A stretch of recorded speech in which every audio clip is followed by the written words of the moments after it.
Hello বন্ধুরা, welcome back to my channel with a new recipe video. কি crispy আওয়াজ পাচ্ছ তো? আজকে না ইচ্ছে হলো একটু অন্যরকম একটা আইটেম তোমাদের সাথে শেয়ার করি।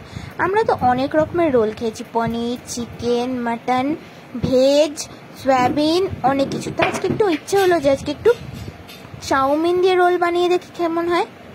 তো যেমন ভাবা তেমন কাজ। তো ফার্স্টে কি করলাম, নর্মালি চাউমিনটা বানানোর জন্য এখানে 2টো ডিম স্ক্রাম্বল করে নিয়েছি। তো তোমরা চাইলে তোমাদের ইচ্ছে মতো যে কটা ডিম তোমরা দেবে। তো সেরকম নর্মালি যেরকম চাউমিন আমরা বানাই সেরকম চাউমিন বানাবো। তো চাউমিনটা এখানে সেদ্ধ করে জল ঝরিয়ে রাখার জন্য দিচ্ছি, আর এদিকে কড়াইয়ের মধ্যে দিয়ে দিয়েছি তেল। তো এদিকে আমার কাছে তেমন একটা সবজি কিছুই ছিল না, জাস্ট ছিল আলু। তার জন্য কড়াইয়ের মধ্যে পেঁয়াজ আর কাঁচা লঙ্কা দিয়ে দিলাম আলু কুচি করে, বেশ খানিকটা আলু, মানে 4-5টা আলু এখানে ছোট ছোট দেওয়া আছে কুচি কুচি করে। তো এবার আলুটা ভাজবো। তো আলু ভাজছি, মানে এটার সাথে পেঁয়াজ, এর মধ্যে তোমরা গাজর, ক্যাপসিকাম, বিনস, ক্যাবেজ যা যা আছে অ্যাড করতে পারো, বাট আমি শুধু আলুই দিয়েছি, আমার কাছে আর কিছু ছিল না বলে। তারপরে এদিকে আবার ডিমটাও ভাজতে হচ্ছে দুদিকে, মানে ব্যালেন্স করে। তার জন্য ডিমটা ভাজতে ভাজতে দেখলাম আলুটাও ভাজা হয়ে গেছে। আজকে একটু অন্যরকমভাবে চাউমিনটা করছি। এর মধ্যে দিলাম একটু টমেটো পেস্ট।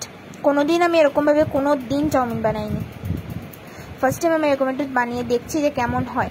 এক্সপেরিমেন্ট করতে তো ক্ষতি নেই, লোককে তো খাওয়াচ্ছি না, সে তো খাবো নিজেরাই।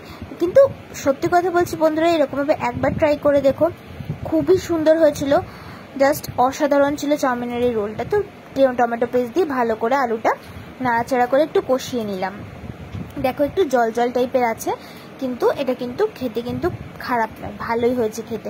একটু অন্য টাইপের রোল, তাই জন্য এটাকে ভালোভাবে কষিয়ে নেওয়ার পরে এর মধ্যে দিয়ে দিচ্ছি সেদ্ধ করে রাখা চাউমিনটা। চাউমিনটা খুব একটা ভালো ছিল না বলে কেমন যেন একটা জল জল ভাব রয়ে গেছে, কিন্তু চাউমিনটা দেখলাম সেদ্ধ হয়েছে কিনা ঠিকঠাক মতো, চিপে দেখলাম না ঠিকঠাকই হয়েছে। আলু দিয়ে ভালো করে মিক্স আপ করে নিচ্ছি আমি চাউমিনটাকে। তো তোমরা এর মধ্যে যদি কোনো মশলা অ্যাড করতে চাও সেই মশলা অ্যাড করতে পারো, নিজের মতো করে জাস্ট চাউমিনটা বানাবে। রোলটা কীভাবে বানাবে সেটা তো পরের কথা, নিজের মতো করে যেরকম ইচ্ছা চিকেন ফিকেন দিয়ে যেরকম ইচ্ছা খুশি মতো করে চাউমিনটা তোমরা বানাতে পারো। তো চাউমিনটা নাড়াচাড়া করার পর আমি এর মধ্যে দিয়ে দিলাম হচ্ছে ডিমের ভুজিয়া বা স্ক্রাম্বল করা একটা। সেই ডিমটা দিয়ে ভালো করে এবার আমি নাড়াচাড়া করে নেবো এটাকে, মানে পুরো ভালো করে মিক্স আপ করে নেবো ডিম চাউমিন সবগুলো একসাথে। তো চলো এবার এটাকে মিক্স আপ করা যাক। তো এইদিকে তো চাউমিন মিক্স আপ হয়ে গেছে। এরপর যে মানে রুটি বা পরোটা রোলের জন্য যেটা দরকার সেটা তৈরি করতে হবে। তার জন্য এখানে ময়দা নিয়ে নিয়েছি, ময়দার মধ্যে দিয়ে দিয়েছি নুন দিয়ে এবার এটাকে ভালো করে জল দিয়ে গুলবো। মানে যেরকম আমরা গোলা রুটি তৈরি করি না, ঠিক সিমিলারভাবে সেরকমভাবে ভালো করে মানে গুলিয়ে নিতে হবে, যাতে এর মধ্যে কোনো বাবলস না থাকে।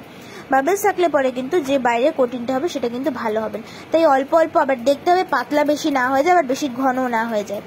তো কড়াইয়ের মধ্যে অল্প একটুখানি পরিমাণ মতো তেল দিয়ে 1 চামচ দিয়ে দিলাম এর মধ্যে গোলানো ময়দার যে মানে গোলাটা ছিল সেটা, 1 থেকে 2 চামচের মধ্যে, যাতে এটা পুরো ফিনিশিং আসে। যেহেতু অল্প তেল দেওয়া রয়েছে, একদম না দেওয়ার মতো, তাই জন্য একটু আটকে ধরতে পারে, কিন্তু সেই বুঝে এটার কাজ করতে হবে।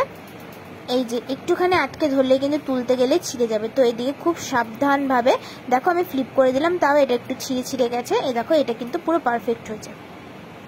এরকমভাবে সবকটা রোল আমি রোলের যে বাইরের কোটিংটা সেটা বানিয়ে নিয়েছি। আর এখানে রয়েছে চাউমিন।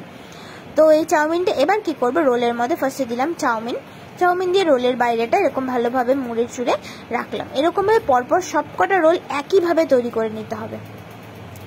তো এরকমভাবেও এটাকে খেতে পারো, এটাকে এবার তোমরা ডিপ ফ্রাইও করতে পারো, যে যেরকমভাবে খাবে সেরকমভাবে ডিপ ফ্রাই করবে। তো আমি নর্মালি এরকমভাবে প্রত্যেকটা রোল বানিয়ে নিয়েছিলাম ফার্স্টে, একটা একটা করে ভাজা তো সম্ভব না, দেখো ঠিক এরকম দেখতে লাগছিল। তো এরপরে এটাকে ডিপ ফ্রাই করবো। তো ডিপ ফ্রাই করার জন্য এখানে দিয়ে দিলাম কড়াইয়ের মধ্যে তেল। তো তেল দেওয়ার পরে দিয়ে দিলাম হচ্ছে এই চাউমিনের যে রোলগুলো আমার বানানো ছিল সেই রোলগুলো। তো এটাকে ভালো করে ডিপ ফ্রাই করে হালকাভাবে ভাজতে হবে, দেখতে হবে ভেঙে না যায়। তো সেই বুঝে ভাজার পরে তুলে নিতে হবে।